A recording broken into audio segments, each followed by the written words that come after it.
This edition of the Ridley Report is brought to you by Freaking.com.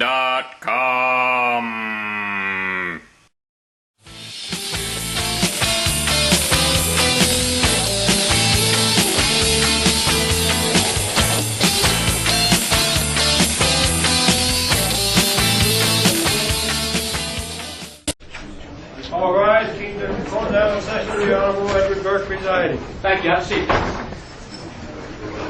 Need quiet in the courtroom. Michael Barsky. Yep, still here. Is that you? This case. This is a Swansea matter. Okay.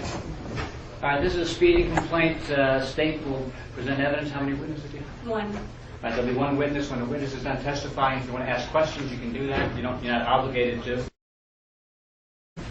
He was traveling northbound at a high rate of speed. So at that time I activated my radar unit. I got a high audible pitch, looked down and observed the vehicle was going 64 on the coast of 40. Were there any other cars, vehicles, or any traffic at all at the time that you first saw Mr. Barsky's vehicle? No, there wasn't. No, Your I Honor. have a closing statement. Do I go before her or after her? You would go first. Is it now? Yeah, but you have to stand up to do it. That's all. Why is that? Because that's a rule of court. When you address the court, you have to stand up. Does that mean something? There's a rule of court. You have to stand up. Stand up or don't say anything. All right, I'm standing up even though it means nothing to me. I actually don't know how fast I was going because I was Hang on a second. If you wanted to testify... No, it's not testimony. I'm making a statement, which I know you can't take as evidence because I didn't need to make a point about it. Okay. And then I'll let you do it that way. You just need to know that I can't take into consideration Right. any new facts that you might want to do. Right. Just the point that I'm going to make about it. Okay.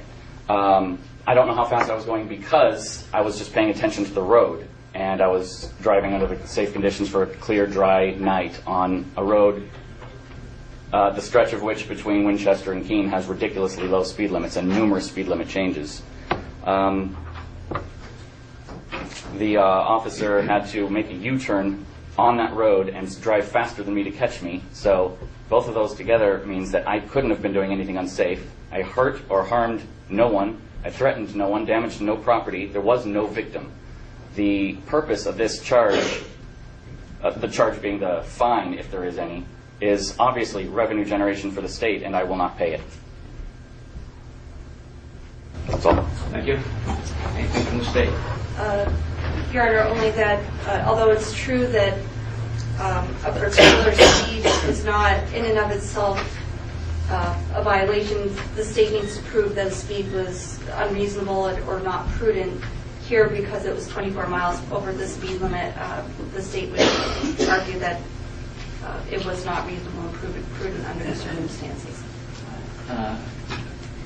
Under different circumstances or a lower speed, I might find the defendant not guilty, but on 24 miles over the posted speed limit is enough to find him guilty.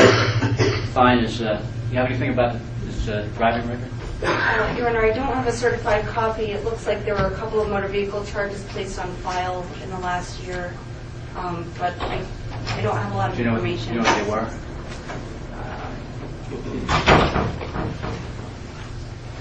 There was a 16 to 20 mile per hour over the speed limit in an unregistered vehicle out of the Milford District Court. All right, the fine totals, including the standard assessment, $200. Do you have that money today?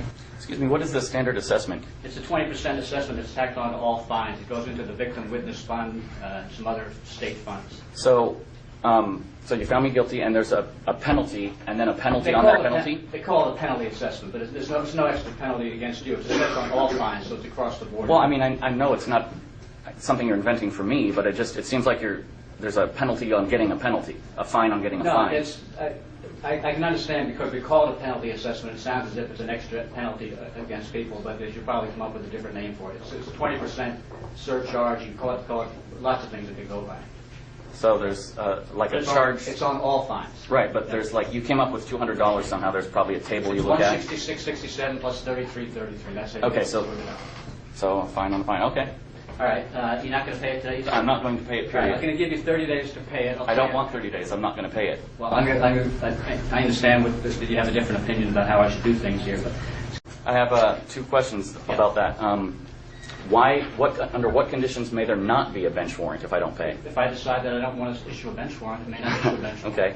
And can I ask you, well, I'm going to ask you, why are you not accepting my word that I'm not going to pay? Why are you dragging this out? I'm just taking the position that I'll give you an opportunity to change But your mind. I don't want that opportunity. That's all right. I'm You're giving going it to to force you. it on me. Thank you. All right.